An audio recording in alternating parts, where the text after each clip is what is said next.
vois qu'il y a une bonne représentation de la gente féminine, qui est sans doute liée au football. Bon. Alors je me présente, je suis...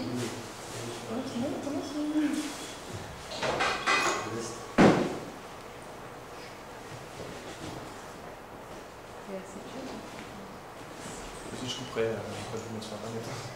Alors je suis Valérie Bugot, j'étais directrice de campagne pour les élections européennes de l'UPR pour les dernières élections du mois de mai. J'étais numéro 2 sur la liste Île-de-France et je vous propose, pour plus de détails, je suis mariée, j'ai 2 enfants, j'ai une formation juridique, je suis docteur en droit, j'ai été avocate fiscaliste et j'ai fait en particulier du droit fiscal international des prix de transfert. Ce qui m'a amené à des réflexions un peu intenses sur tous les mouvements de capitaux internationaux extra-frontaliers. Ce soir, je vous propose une petite conférence, j'espère qu'elle ne sera pas trop longue, pour essayer de vous montrer, de vous faire percevoir derrière le discours un peu lénifiant qu'on entend sur l'Union européenne, quels sont les vrais rapports de force, les vraies lignes directrices et les vrais pouvoirs qui sont à l'œuvre derrière cette institution qui est une institution internationale. Donc, je vous propose une petite conférence en 2 parties. Donc, la première partie sera axée d'une part sur l'analyse des principales institutions, des fonctions de pouvoir de l'Union européenne, avec une petite analyse comparative par rapport à ce qu'on a connu sous la Ve République. Une deuxième sous-partie concernera les décisions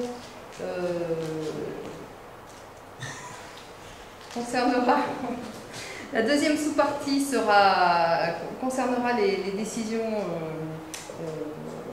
les circuits décisionnels au sein de l'Union européenne, donc en cas de modification des traités, en cas de négociation de nouveaux traités et en cas de droits dérivés. Et ensuite, on passera à une deuxième grande partie. La deuxième grande partie sera plutôt axée sur les grandes lignes directrices, les grandes orientations stratégiques qui sont incluses dans les traités européens eux-mêmes. Et en fait, cette partie-là, je vous montrerai les orientations des traités et les conséquences directes que nous avons en droit français et dans la vie quotidienne de chacun des citoyens et des contribuables français par écho aux orientations décidées à Bruxelles et en particulier dans les traités. Voilà, j'espère que ça ne sera pas trop long. On va commencer alors. Voilà, ça c'est un bref rappel de tous les pays européens qui sont intégrés à la construction européenne aujourd'hui. Il y a 28 pays, donc vous avez un code couleur, donc en 2013, 2007, 2004, enfin toutes les différentes les dates auxquelles les pays ont adhéré à l'Union européenne. Donc vous voyez, c'est quand même assez vaste, ça va du Portugal à la Finlande, en passant par la Suède. La Norvège n'est pas dans l'Union européenne. Voilà, donc c'est assez, je pense, explicite. Donc ça, c'est l'annonce du plan. Voilà, alors on va commencer par juste un bref aperçu global de ce que sont les institutions européennes. Vous voyez que la commission est vraiment centrale. Elle est vraiment au confluent de toutes les flèches. C'est-à-dire qu'elle a le rôle le plus important, le rôle prééminent, le rôle dominant dans toute la construction européenne. Donc vous voyez qu'autour, vous avez le Conseil de l'Union européenne, le Parlement européen, vous avez le Comité des régions qui est important et qui prendra de plus en plus d'importance, la Cour de justice de l'Union européenne, sur laquelle je reviendrai, et qui est aussi un élément très fondamental de la construction. Voilà. Alors on va commencer, je vous propose d'examiner les pouvoirs en fonction des pouvoirs qu'on a connus sous la Ve République et sous les républiques en général, c'est-à-dire pouvoir exécutif, pouvoir législatif et pouvoir judiciaire. Alors le pouvoir exécutif, on va commencer par lui parce que c'est le plus simple. Je vous mets directement le petit schéma. Alors sous la Ve République à gauche, l'Union européenne à droite. Sous la Ve République, c'est très simple, vous avez un président, un chef d'État qui a un pouvoir souverain, qui a été élu depuis 1962 au suffrage universel direct, qui désignait un gouvernement, donc avec plusieurs ministres évidemment, et le gouvernement était chargé de mettre en œuvre les grandes orientations stratégiques décidées par le président de la République souverainement. Alors, qu'est-ce qui se passe en Union européenne? Dans l'Union européenne, eh bien, c'est exactement l'inverse. Le rapport de force est inversé par rapport à la Ve République, où vous voyez que le président élu concentre le pouvoir stratégique sur une seule personne. En Union européenne, vous avez le Conseil, il y a un exécutif bicéphale comme la Ve République, mais vous avez le Conseil européen composé de 28 chefs d'État des 28 pays membres, et vous avez en dessous la Commission. Alors, la commission, c'est pas aussi simple, elle est effectivement composée également de 28 commissaires, mais alors que le Conseil européen se prononce, 28 personnes se prononcent sur chaque décision, sur chaque sujet, la Commission européenne a un commissaire par thème.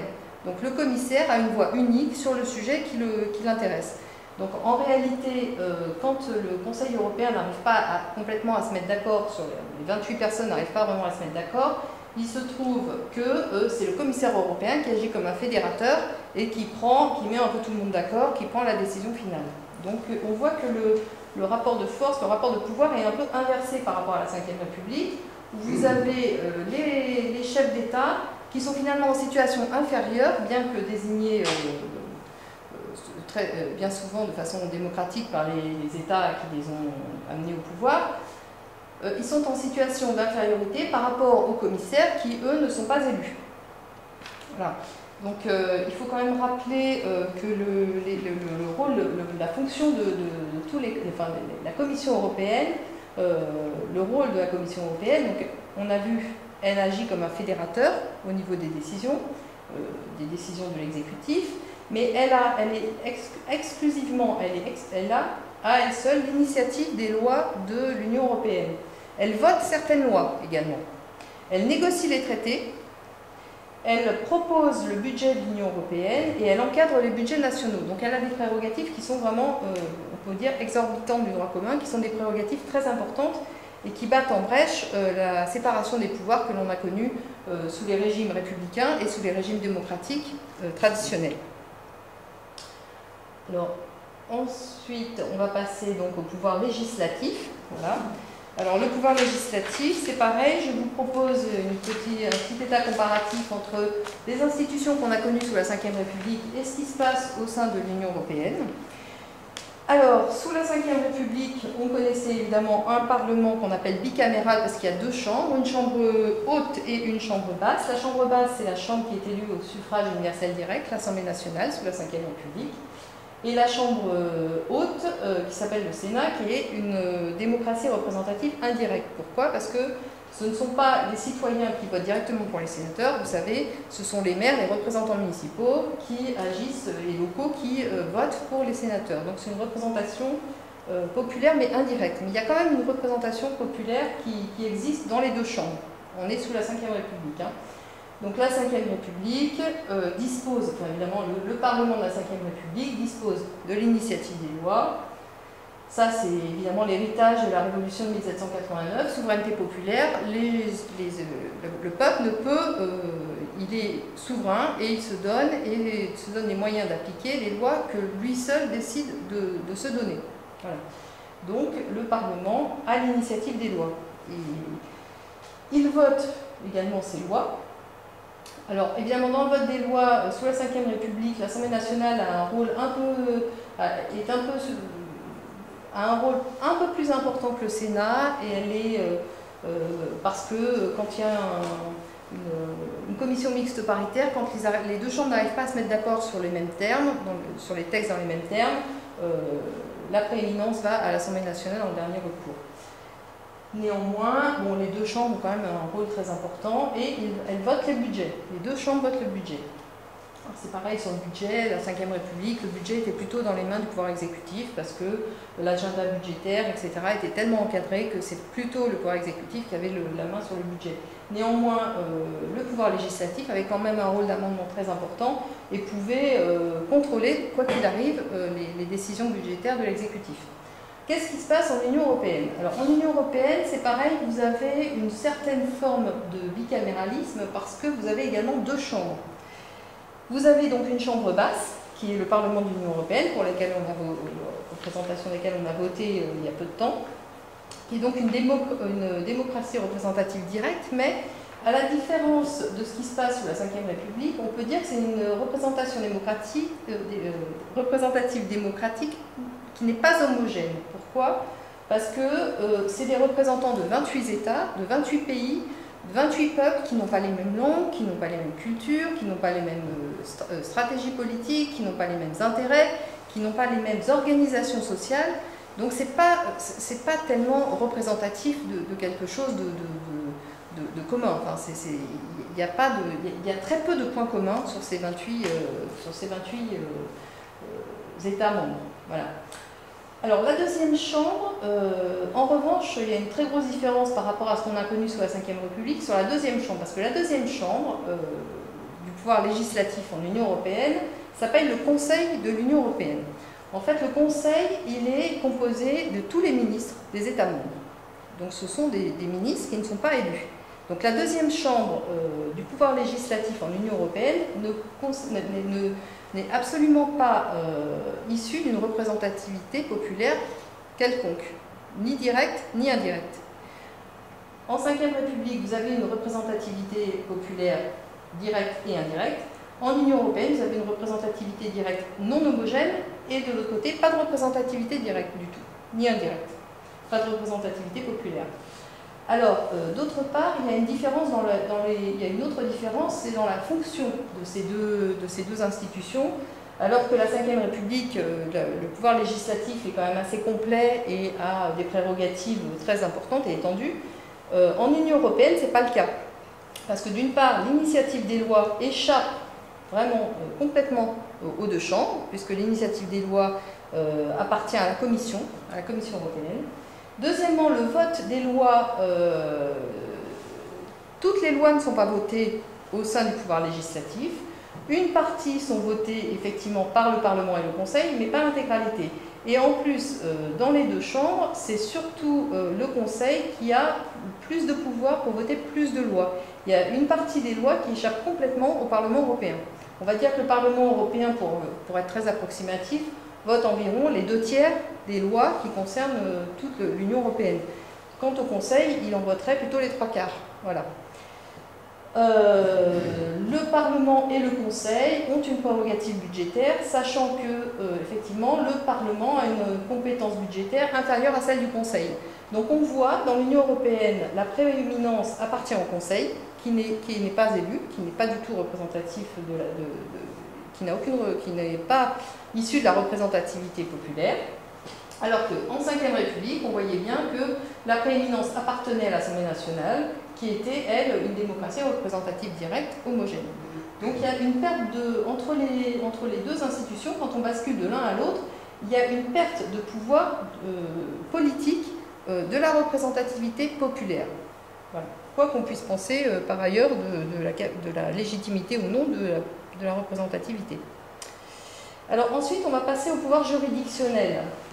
C'est le troisième pouvoir. Vous savez que dans la séparation de pouvoir, il y a pouvoir exécutif, pouvoir législatif et pouvoir judiciaire. Alors, je ne parle pas de pouvoir judiciaire. Pourquoi? Parce que dans la Ve République et dans toutes les républiques depuis la Révolution française, il y a deux ordres juridictionnels. Il y a un ordre judiciaire qui est l'ordre de droit commun et il y a un ordre administratif qui est chargé d'interpréter et de mettre en œuvre tout ce qui concerne les litiges avec l'administration. Alors, l'ordre judiciaire, le pouvoir juridictionnel de l'ordre judiciaire, c'est un instrument d'application de la souveraineté populaire. C'est-à-dire que toute l'institution judiciaire est chargée de la mise en œuvre des lois qui ont été votées par le peuple. Donc, c'est un instrument de la mise en œuvre de la souveraineté populaire. Cette justice est indépendante, c'est la même pour tous, puisque toutes les lois sont applicables dans les mêmes conditions pour tout le monde. Et l'organisation est pyramidale. Vous avez tribunaux, cours d'appel et cours de cassation en dernier ressort. L'ordre administratif, c'est pareil, vous avez une organisation pyramidale. Au départ, cet ordre n'était pas du tout indépendant, puisqu'il était chargé d'appliquer les intérêts de l'administration. Mais en réalité, avec le temps, il avait pris beaucoup d'indépendance, donc on peut parler d'une dépendance très très relative, voire même d'une relative également indépendance. Et c'était donc un juge de l'administration. Qu'est-ce qui se passe en Union européenne? Alors l'Union européenne, Vous avez effectivement une organisation un peu pyramidale, puisque vous avez le tribunal, cour de justice en appel, et vous avez également un tribunal de la fonction publique. Mais alors cette organisation institutionnelle est un instrument exclusif d'application des traités. Ce n'est pas un instrument d'application de la souveraineté populaire, c'est un instrument d'application des traités. Or les traités, le peuple n'a pas son mot à dire dans les traités. Les traités ont été signés, on n'a jamais demandé aux gens de ratifier chaque article, etc.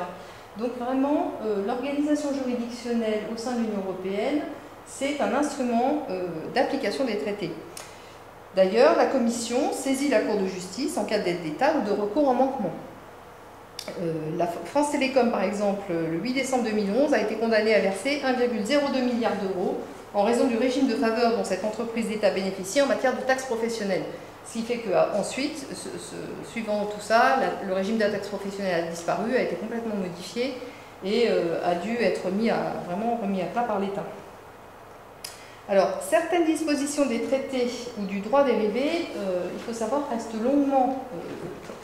quand elles sont trop contraires aux valeurs portées par les différents États, certaines dispositions des traités ou même du droit dérivé restent inappliquées. Inappliquées jusqu'au jour où quelqu'un, soit la Commission, soit un autre État, soit une entreprise, décide de faire un recours en justice pour faire appliquer soit l'article du traité, soit la directive, soit le règlement qui était resté lettre morte jusqu'à présent, mais qui existait dans les textes. Donc ce qui se passe, par exemple, aujourd'hui vous avez un article qui est l'article 54 du traité sur le fonctionnement de l'Union européenne. C'est un article qui a l'air anodin. Il assimile les sociétés à but lucratif à des personnes physiques, en matière de liberté d'établissement. Mais cet article, à lui seul, est capable de mettre à plat tout notre droit électoral en France. Puisque en France, vous savez que les entreprises n'ont pas le droit de financer les partis politiques. Qu'est-ce qui se passe en Union européenne? Les entreprises privées à vocation à but lucratif sont assimilées à des personnes physiques, donc il n'y a aucune raison pour qu'on interdise à des entreprises privées de financer des partis politiques. Alors, aujourd'hui, cet article n'est pas traduit en droit français, il n'est pas appliqué, mais rien ne dit et rien ne s'oppose à ce qu'il le soit demain, après-demain ou après-demain. Voilà. Alors, je voudrais aussi faire une petite prospective qui n'est pas du tout une fiction, puisque vous savez que aujourd'hui, les institutions européennes, la Commission, sont en train de négocier des traités de libre-échange, 3 principaux traités de libre-échange qui ont un panel très vaste, puisque ils seront applicables, ils s'appliqueront dans tous les États membres, etc. Si jamais ces traités sont ratifiés, ce sera du droit interne, qui deviendra du droit applicable en France. Alors, ces traités de libre-échange prévoient tous une clause de règlement des différends. Qu'est-ce que c'est que ça?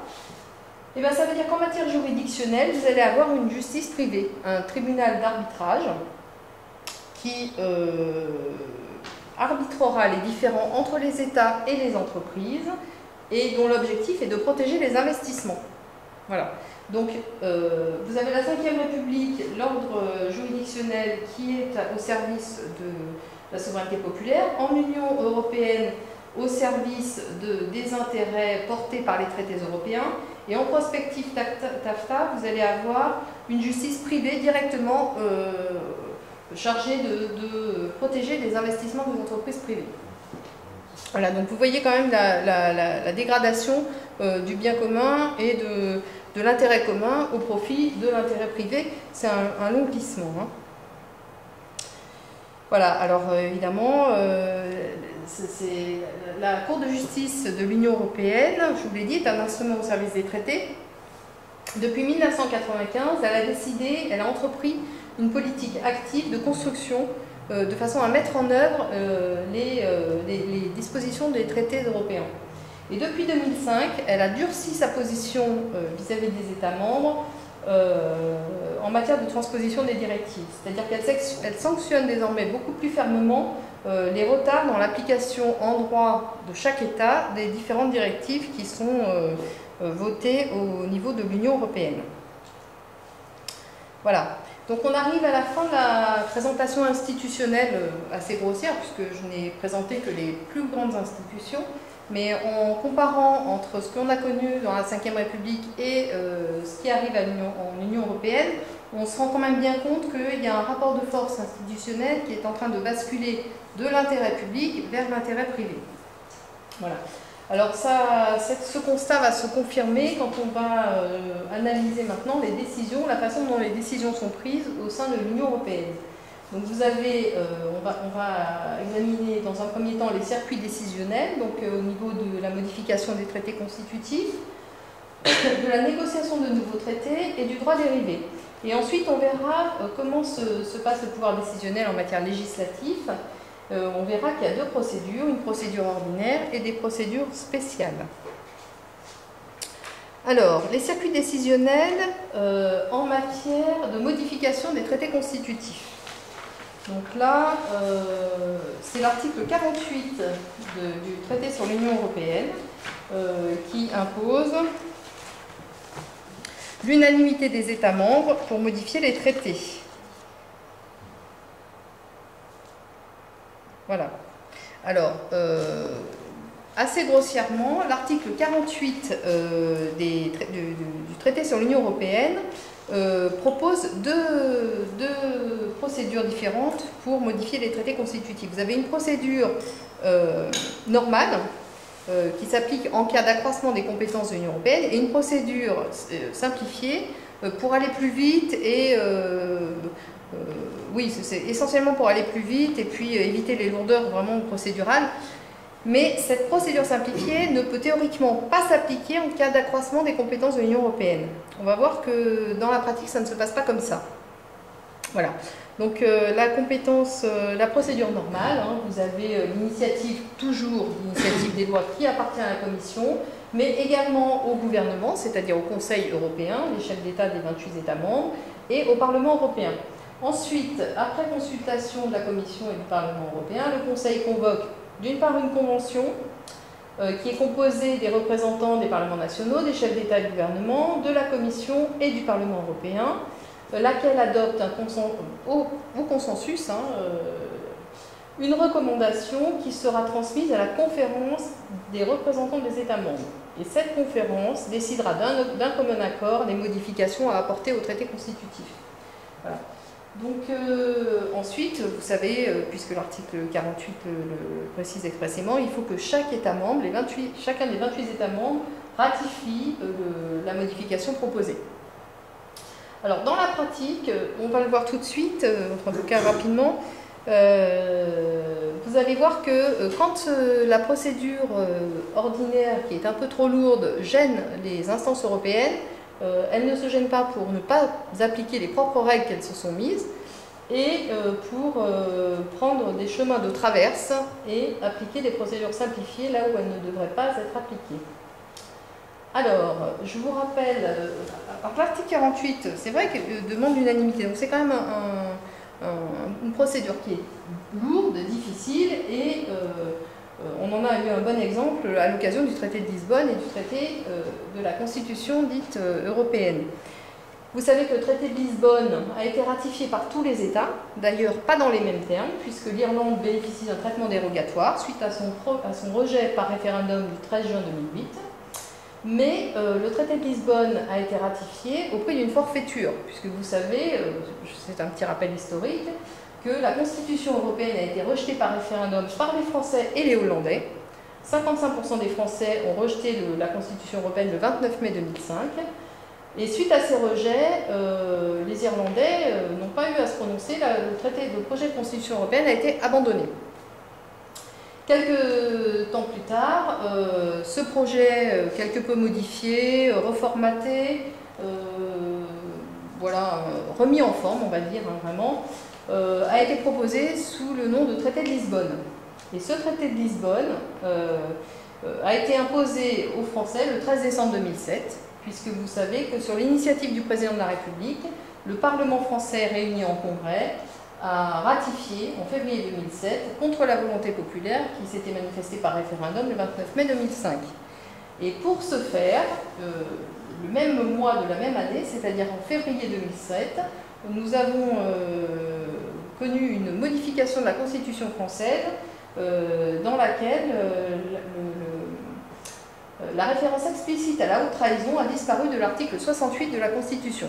Et cette haute trahison permettait de destituer le chef de l'État. Voilà.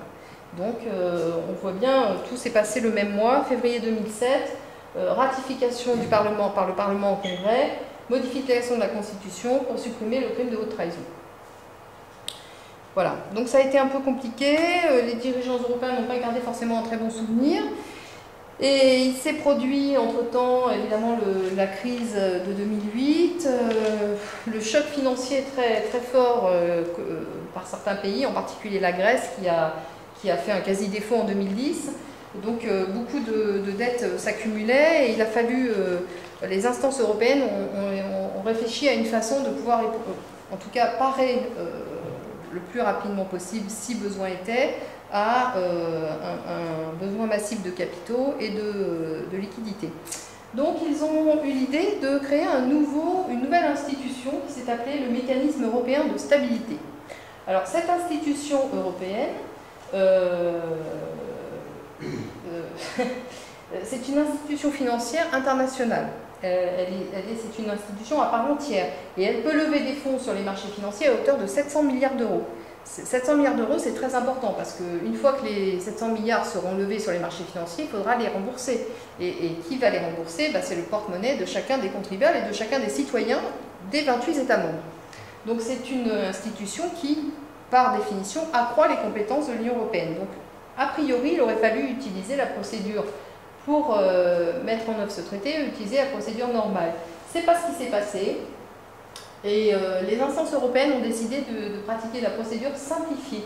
Ils ont trouvé le moyen finalement de ne faire qu'amender le traité sur le fonctionnement de l'Union européenne par 2 lignes qui ont permis ensuite d'intégrer par ce biais de modifications formelles, on va dire, un nouveau traité avec une nouvelle institution dans l'organisation européenne générale. Donc le 11 mars 2011, le sommet européen a décidé, vote à l'unanimité, de voter un traité séparé qui s'est appelé le traité Mécanisme européen de stabilité, qui a été présenté comme un traité de paix. Voilà. Le 23 mars 2011, le Parlement européen, qui donnait un avis seulement consultatif, donc absolument pas contraignant, mais qui a donné son avis, a approuvé à une forte majorité l'amendement de l'article 136 du traité sur le fonctionnement de l'Union européenne. Donc le Parlement a ratifié la voie procédurale anormale prise par les instances dirigeantes de l'Union européenne. Voilà. Donc vous avez l'exécutif qui choisit de contourner ses propres règles et le Parlement européen qui couvre le tout en acceptant la procédure. Le 11 juillet 2011, les représentants des États membres signent le mécanisme européen de stabilité. Le 2 février 2012, nouvelle version du mécanisme européen de stabilité. Et en février 2012, qu'est-ce qui se passe? Vous avez la ratification par le Parlement français de ce mécanisme européen de stabilité. Voilà. Évidemment, c'était indispensable, étant donné que c'était une modification substantielle des traités, il fallait quand même que chaque État membre doit ratifier. Donc le Parlement français a ratifié le 21 février l'Assemblée nationale et le 28 février le Sénat, qui sont prononcés pour la création du MES. Le 27 septembre 2012, le MES est entré en fonction. Il est dirigé depuis octobre 2012 par un Allemand, un économiste allemand qui s'appelle Klaus Regling. Et vous savez que tous les cordons de la bourse en Union européenne sont tenus par les Allemands. Donc ce n'est pas vraiment une surprise. Alors, si on s'intéresse un tout petit peu plus au mécanisme européen de stabilité, donc on se rend compte effectivement que c'est une institution financière européenne nouvelle. Donc les traités sont déjà assez complets au niveau des institutions. On rajoute une couche supplémentaire, une nouvelle institution internationale, et les statuts de cette institution sont particulièrement intéressants. Pourquoi? Parce qu'ils sont calqués sur les statuts de la Banque des règlements internationaux. Cette banque des règlements internationaux, on l'appelle BRI, mais en anglais c'est BSI. Elle est située évidemment en Suisse. Et cette BRI a été, historiquement, un instrument de la politique européenne américaine sur le continent européen. Elle a eu pour mission de liquider les réparations de guerre qui avaient été mises à la charge de l'Allemagne par le traité de Versailles. Et pour ce faire, tout a été bien formaté, bien bouclé. Et les membres de l'institution et les biens de l'institution bénéficient d'une immunité totale. Donc, aucun droit de regard de personne, aucun ni exécutif, ni législatif, ni rien, sur tout ce qui se passe au sein de la BRI et parallèlement au sein du MES. Voilà, donc c'est une institution qu'on peut appeler opaque, puisque rien ne transparaît de ces murs. Alors, si on considère que le parallélisme des formes révèle le parallélisme du fond, ce qui n'est quand même pas tout à fait aberrant, eh bien, on pourrait se poser des questions et se demander effectivement si le MES ne serait pas un moyen de liquider les dettes contractées par les pays du Sud envers les pays du Nord, donc la Grèce envers l'Allemagne, pour faire court, afin de garantir le remboursement des créances des banques privées. Le MES va fournir des emprunts aux pays qui seront en difficulté et le remboursement de ces emprunts, le remboursement des intérêts de ces emprunts devra passer avant n'importe quel autre remboursement collectif, remboursement vis-à-vis d'un autre pays. Donc en fait on se rend compte que le MES est le premier pas vers le fédéralisme européen. Le fédéralisme européen est en marche depuis que le MES est entré en fonction. Voilà.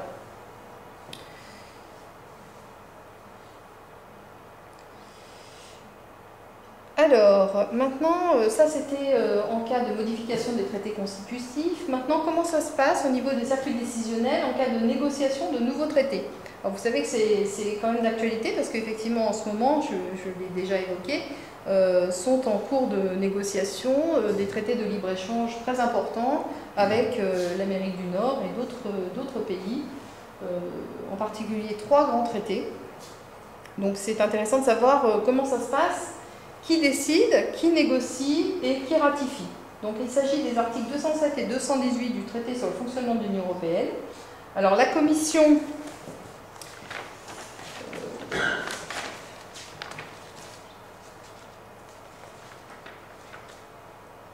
voilà. Alors l'initiative appartient à la Commission, hein, qui fait des recommandations. Donc la Commission se dit, tiens, ça serait intéressant de négocier de nouveaux traités de libre-échange. Elle propose ça au Conseil, qui lui donne l'autorisation, en effet, d'ouvrir les négociations, le mandat de négociation. On a vu ça avec le traité du Grand Marché transatlantique. Elle sera aidée dans ces négociations par ce qu'on appelle un comité spécial qui désigné par le Conseil, qui a statut à l'unanimité. Voilà.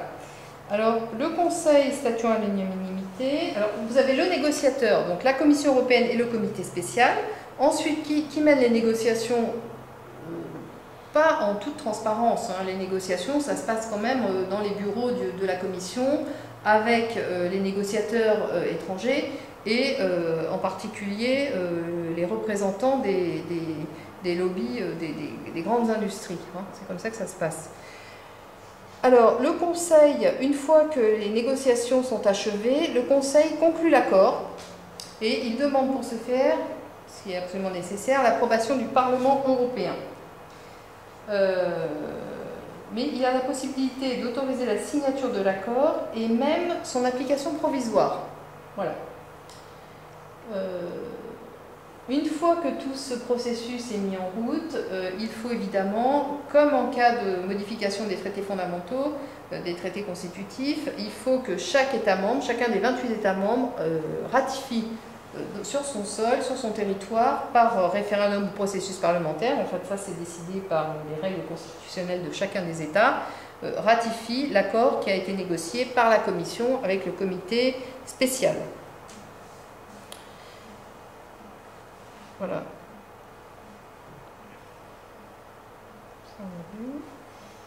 Alors la troisième, donc on a vu en cas de modification des traités, en cas de négociation de nouveaux traités, et maintenant comment ça se passe pour fabriquer le droit à l'intérieur de l'Union européenne, le droit qui va s'appliquer à chacun des États membres. Donc ça s'appelle le droit dérivé. Qu'est-ce que c'est que le droit dérivé? C'est le droit fabriqué par les institutions communautaires, la Commission, le Conseil et le Parlement, pour mettre en œuvre les dispositions des traités. Donc on appelle ça le droit dérivé des traités constitutifs. Voilà. Alors ce droit dérivé, il se compose de deux choses. D'une part, les règlements qui sont directement applicables dans les États membres de l'Union européenne. Dès qu'ils ont été votés, ils sont applicables. Et les directives, celles-ci ne sont pas directement applicables, elles doivent être transposées par chaque pays dans leur ordre interne, dans leur ordre juridique, sur leur territoire, avec leurs propres règles. Alors, les délais de transposition sont de rigueur. Chaque directive donne une limite de transposition. En général, c'est 1 an et demi, 2 ans, pas de guère plus, aux États pour transposer sur leur propre territoire les règles issues de la directive. Alors, si jamais les États ne veulent pas, traînent les pieds pour transposer les directives, qu'est-ce qui se passe?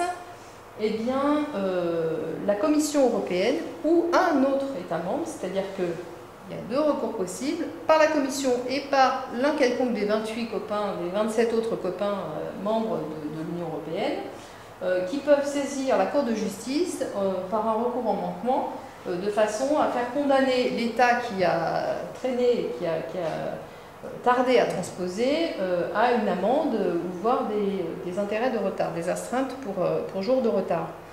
Alors, on se rend bien compte que là, les États membres se surveillent un peu les uns les autres. Et dans les traités, le principe de délation fait partie intégrante de ce système, puisque ça, c'est le principe de délation, c'est très, très prisé en droit anglo-saxon. Chacun doit se surveiller, comme ça, il n'y a pas de dérive et on est sûr que tout se passe très bien. Voilà. Alors, je vais vous donner un exemple, hein, parce qu'effectivement, la France a déjà été condamnée pour non-transposition d'une directive. En particulier, ça a été en 2008. Elle a été condamnée pour la non-transposition d'une directive sur les OGM, parce que vous savez que la France a longtemps résisté et essaye de résister encore sur l'intégration sur notre territoire des organismes génétiquement modifiés. Donc, le 9 décembre 2008, la France a été condamnée à 10 millions d'euros pour retard dans la transposition en droit français d'une directive de 2001 sur les OGM. C'est la directive principale qui réglemente la matière. Et évidemment, les transpositions étaient échues en 2002. Donc effectivement, en 2008, on n'avait toujours pas transposé. Ça fait un moment. Alors, cette directive a quand même été transposée en juin 2008 sur le territoire français, mais en décembre 2008, la condamnation est tombée sans appel, 10 millions d'euros pour retard dans la transposition. Donc 10 millions d'euros, c'est une lourde condamnation. Les condamnations pour non-transposition ou transposition tardive de directives sont souvent des condamnations très lourdes. Donc les États ne peuvent pas se permettre dans leur budget, tous les 15 jours, de se faire condamner pour non-transposition d'une directive. Alors qu'est-ce qui se passe? Eh bien, dans chacun des États, tout le monde se précipite pour transposer le plus rapidement possible les directives européennes. Alors, c'est comme ça que depuis 20 ans, vous avez toutes les lois françaises dites de modernisation, car en effet, les lois de transposition se présentent très souvent sous forme de loi de modernisation. Mais parfois, ce n'est pas le cas. Parfois, c'est une loi dont le contenu paraît anodin, une loi qui définit seulement son sujet, par exemple la loi portant réforme de l'hôpital, qui est une loi de transposition des directives, mais ça n'apparaît pas dans l'intitulé. Alors je vais vous donner un exemple. La directive service du 12 décembre 2006 a généré en France 3 lois. 3 lois de transposition de directives. Donc la loi de modernisation de l'économie du 4 août 2008, la loi portant réforme de l'hôpital de juillet 2009 et la loi de développement et de modernisation des services touristiques de juillet 2009. Donc il y a, parmi les 3 lois, il y en a 2 qui se présentent comme des lois de modernisation, donc on est sûr que ce sont des lois de transposition, mais la 3e loi qui réforme l'hôpital n'est absolument pas une loi apparemment de transposition, et pourtant c'est le cas. Voilà. Alors la loi d'airain, la loi de transposition, c'est une loi d'airain, puisque les astreintes et les condamnations pécuniaires sont très très lourdes. Donc cette loi d'airain porte nécessairement atteinte à la séparation des pouvoirs. Pourquoi ? Parce que la plupart, une grosse partie des directives sont massivement transposées en droit français par le gouvernement, directement par voie d'ordonnance. Donc le système parlementaire, les discussions parlementaires, les débats parlementaires sont court-circuités et c'est le pouvoir exécutif qui impose directement dans l'ordre interne les directives européennes. On estime aujourd'hui que plus de 80% des lois applicables en France sont des lois issues des directives européennes.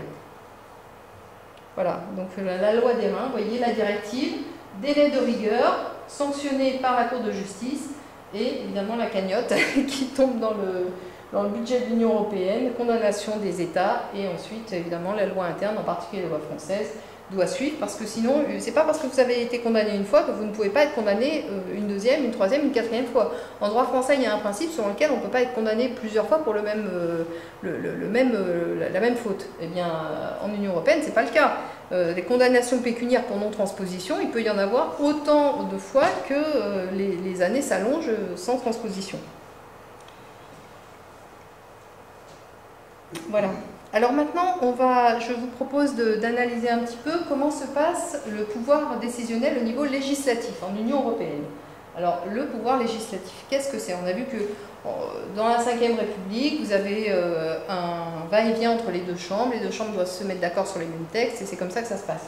En Union européenne, c'est un peu plus compliqué, puisque vous avez deux chambres, on l'a vu tout à l'heure, mais elles n'ont pas les mêmes prérogatives. Et en plus, il y a des textes qui échappent aux chambres, au pouvoir législatif sous les institutions européennes. Alors vous avez une procédure ordinaire. Alors là, c'est la procédure classique que l'on connaît dans les républiques et dans les démocraties traditionnelles. Il y a un va-et-vient des textes entre les deux chambres qui doivent être votés dans les mêmes termes. Donc si les deux chambres ne votent pas les textes dans les mêmes termes, le texte n'est pas adopté. Ça s'appelle la procédure de codécision. C'est la procédure ordinaire, elle concerne 85 domaines, donc l'agriculture, justice, liberté, sécurité, et puis toutes les matières nécessitant une majorité qualifiée du Conseil. Et vous avez une subtilité, c'est des procédures dites spéciales. Alors, dans ces procédures spéciales, le rôle du Parlement est dégradé. Voilà. Et ces procédures spéciales, elles sont très importantes parce qu'elles concernent des sujets sensibles, on va dire des sujets les plus importants. Voilà. Donc les procédures spéciales, il y en a deux différentes. Il y en a deux qui font, qui associent le Parlement et deux qui n'associent pas du tout le Parlement. Donc dans deux des quatre procédures spéciales, le Parlement n'intervient d'aucune façon. Ni en amont, ni en aval, ni rien. Alors, dans les procédures spéciales dans lesquelles le Parlement est associé, il y en a deux. Ça s'appelle la procédure d'approbation et la procédure de consultation. Donc la procédure d'approbation concerne les domaines suivants, donc le budget, l'adhésion à l'Union européenne, l'adhésion de nouveaux États à l'Union européenne, les accords d'adhésion, donc la négociation de nouveaux traités, on l'a vu, l'adhésion de l'Union européenne à la Cour européenne des droits de l'homme, des accords créant un cadre institutionnel spécifique, on a vu le MES par exemple, et des accords ayant des implications budgétaires notables. Le MES en fait partie également. Alors, dans cette procédure d'approbation, il faut bien voir que le Parlement est associé puisqu'il doit approuver le texte en question, mais le Parlement se retrouve dans une situation, un rapport de force institutionnel déséquilibré par rapport à l'autre chambre qui est le Conseil, et le Conseil qui est non élu. Pourquoi? Parce que le Parlement n'a pas d'autre choix que de voter, d'accepter tout en bloc ou de rejeter tout en bloc. Et quand ce sont des textes très importants, avec un éventail de décisions extraordinaires, il y a quand même une forte possibilité, une forte chance que le Parlement aurait envie d'accepter certains articles, de rejeter d'autres articles. Il n'a pas cette possibilité. C'est tout ou rien. Donc il se retrouve un peu, le Parlement se retrouve un peu comme la population face à un référendum. Soit elle accepte l'intégralité des décisions, soit elle rejette tout. Voilà. Donc en matière de procédure d'approbation, le Parlement statue à la majorité absolue. Donc la deuxième procédure spéciale qui fait intervenir le Parlement s'appelle la procédure de consultation. Alors les sujets concernés, c'est les articles 101 et 102 du traité sur le fonctionnement de l'Union européenne, c'est la concurrence, les ententes, c'est tout ce qui concerne vraiment les rapports entre entreprises. Et le Parlement doit rendre un avis, effectivement il doit être consulté, c'est une obligation, mais cet avis n'est pas contraignant. C'est-à-dire que la décision que le Parlement rendra n'a pas à être suivie par le Conseil. Le Conseil a l'obligation de saisir le Parlement, mais pas de suivre son avis. Voilà. Donc le Conseil conserve le dernier mot, et c'est lui qui vote à l'unanimité ou à la majorité qualifiée le texte qu'il a proposé au Parlement préalablement. Alors il faut savoir que la majorité qualifiée en Union européenne, c'est assez compliqué et c'est un vote de chaque pays qui est pondéré en fonction de la taille de sa population. Actuellement, pour obtenir la majorité qualifiée, il faut un minimum de 73,9% des votes, ce qui est quand même important. Hein. Voilà. Alors, je vous l'ai dit, il y a deux procédures législatives spéciales dans lesquelles le Parlement intervient. On vient de les voir, c'est la procédure d'approbation et de consultation. Et il y a deux autres procédures dans lesquelles le Parlement n'intervient pas du tout. Le Conseil adopte directement les propositions de la Commission, ou alors la Commission agit toute seule sans demander l'avis de personne, ni du Conseil, ni du Parlement. Alors, dans la première de ces deux procédures, le Conseil adopte les propositions de la Commission. Donc, il s'agit de statuer sur un tarif extérieur commun, par exemple, ou la phase de négociation des accords commerciaux. On l'a vu tout à l'heure avec les négociations de nouveaux accords, le Parlement n'intervient pas, c'est le Conseil qui intervient. Le Conseil qui est avec la Commission. Et puis également, un élément important, c'est l'article 291 du traité sur le fonctionnement de l'Union européenne, qui intervient quand il faut uniformiser la mise en application des actes juridiques contraignants. Qu'est-ce que c'est que ça? C'est notamment le cas des OGM. Voilà. Les OGM, en matière d'autorisation d'OGM, le Conseil adopte les propositions de la Commission. Le Parlement n'a pas à être consulté sur cette question-là. Donc, on va y revenir sur les OGM tout à l'heure, parce que c'est important. Mince, excusez-moi.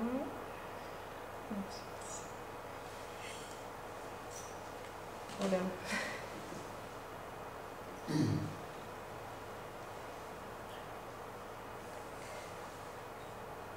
Alors,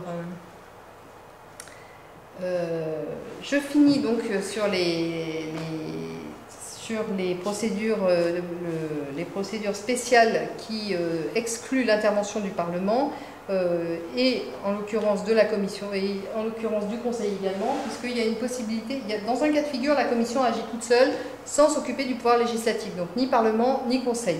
Il s'agit de l'article 45.3d du traité sur le fonctionnement de l'Union européenne.